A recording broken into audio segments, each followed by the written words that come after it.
নমস্কার দর্শক বন্ধুরা, শুরু করছি আজকের গণিত। আজকের বিষয় গুণফল নির্ণয় করার কৌশল। একটি বিরাট সংখ্যা বোর্ডে নিয়ে নিয়েছি।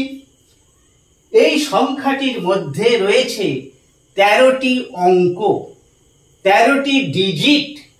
এত বড় একটি সংখ্যাকে গুণ করব 8 দিয়ে, 8 দ্বারা। কোনো রকম নামতা ব্যবহার করব না। দেখা যাক কিভাবে আমরা গুণফল পেতে পারি। সময়টাই বা কতক্ষণ লাগছে। আমাদের যে সাধারণ পদ্ধতি সেটা তো আমাদের সকলেরই জানা। আমরা এখানে টেবিল অ্যাপ্লাই করব, নামতা করব, অনেকটা সময় লাগবে। আর এই কৌশলে কতক্ষণ লাগছে দেখে নেওয়া যাক।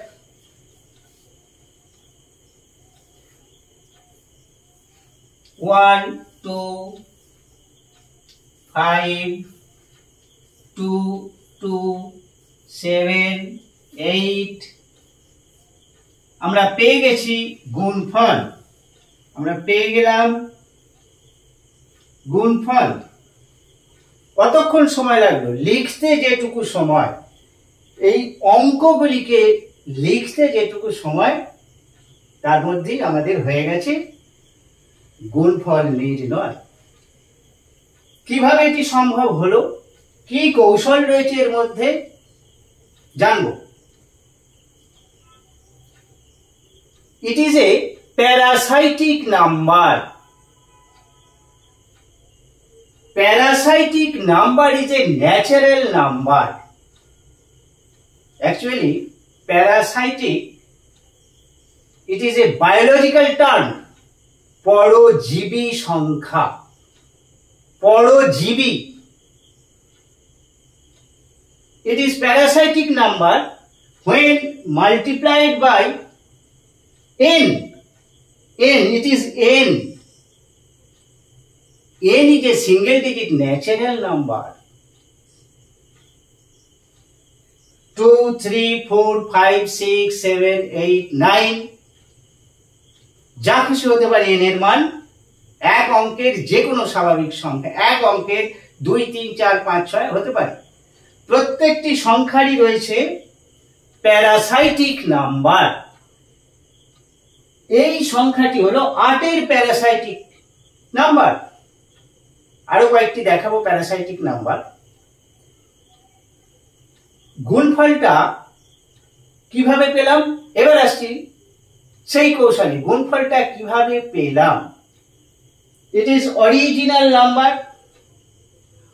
Original number's last digit will move to the front. Last digit will move to the front. Front position এ চলে আসবে। Next, 1, 0, 1, 2, 6, 5 পর বসে গেছে। কেবলমাত্র এই ডিজিটটি বাদ গেছে।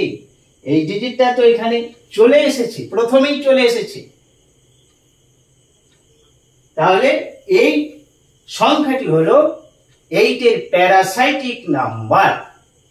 এবার আসছে অন্য একটি সংখ্যা নিয়ে।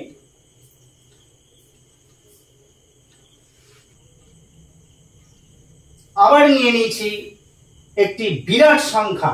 এই সংখ্যাটির মধ্যে 18টি ডিজিট রয়েছে। অঙ্ক সংখ্যা 18। একে গুণ করব আমরা 2 দিয়ে। 2 এর প্যারাসাইটিক নাম্বার এটি। এই নাম্বারটি আমরা ইচ্ছা মতো লিখতে পারি না। আর এই কৌশলটি যে কোনো সংখ্যার ক্ষেত্রে আমরা ব্যবহার করতে পারবো না।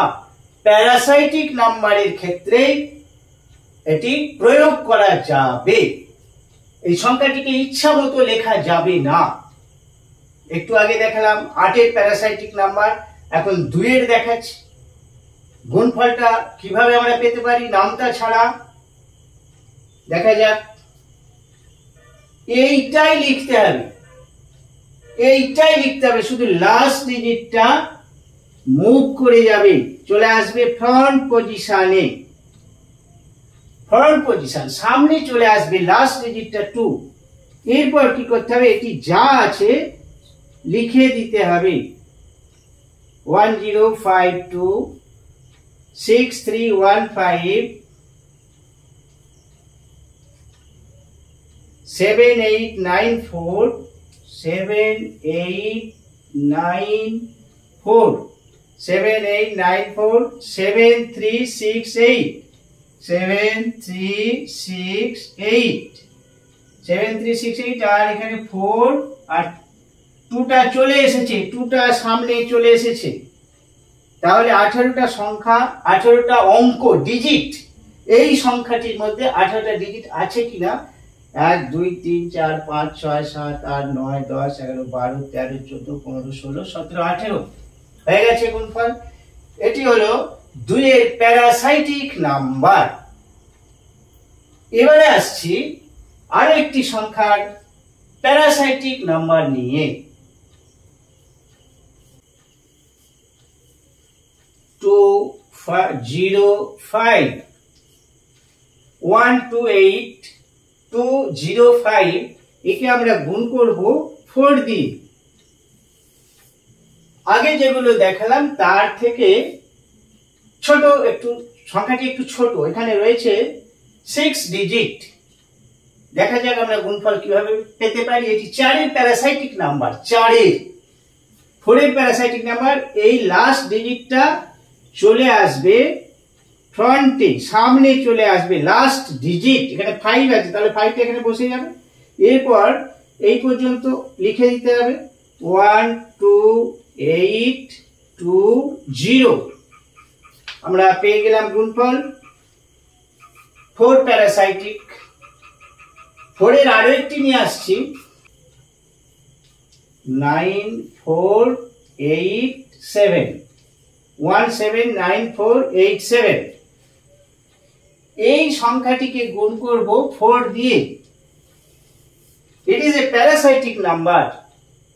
গুণফল কত হবে, একই পদ্ধতি রয়েছে। লাস্ট ডিজিটটা চলে আসবে সামনে, 7 আছে, 7টা বসে যাবে। এরপর এই সংখ্যাগুলো বসিয়ে দিতে হবে 17948 হয়ে গেছে গুণফল। সব সংখ্যার ক্ষেত্রে কিন্তু এটি অ্যাপ্লাই করা যাবে না, প্যারাসাইটিক নাম্বারের ক্ষেত্রে এই কৌশলটি প্রয়োগ করা যাবে। আরেকটি एग्जांपल নিয়ে আসছি 2564 102564 একে আমরা গুণ করব 4 দিয়ে। It is a parasitic number. গুণফল কত হবে, লাস্ট ডিজিটটি চলে আসবে প্রথম ফার্স্ট পজিশনে চলে আসবে 4। এবার এটা লিখে দিতে হবে 10256 পেয়ে গেলাম আমরা গুণফল। এবার 5 এর প্যারাসাইটিক নাম্বারে আসছি 5